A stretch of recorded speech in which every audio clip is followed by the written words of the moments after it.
दिल्ली वाक़े जामिया मिलिया इस्लामिया की बेहतरीन कारकर्दगी जारी है। यूनिवर्सिटी की रिसर्च स्कॉलर रूबीना का प्रधानमंत्री रिसर्च फेलोशिप के लिए सिलेक्शन हुआ है। इलेक्ट्रिक इंजीनियरिंग में पीएचडी रिसर्च स्कॉलर रूबीना को मई 2021 ड्राइव में डायरेक्टर एंट्री जुमरे के तहत रिसर्च फेलोशिप के लिए चुना गया है। इस कामयाबी के बाद जामिया की वीसी प्रोफेसर नजमा अख्तर ने इसके लिए रूबीना को मुबारकबाद दी और उम्मीद जताई कि वो इसके नतीजे देखकर फेलोशिप के फैसले को सही साबित करेंगे। जबकि इलेक्ट्रिक इंजीनियरिंग के चेयरमैन प्रोफेसर मुन्ना खान ने बताया कि इस फेलोशिप के तहत पहले 2 सालों में 70,000 रुपए, जबकि तीसरे साल में 75,000 रुपए और चौथे और 5वें साल में 80,000 रुपए महीने मिलते हैं।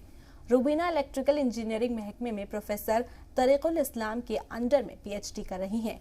वह design, modelling and fabrication of high performance capacity centre for non contact measurement of empowerment parameters in smart degree पर काम करेंगे।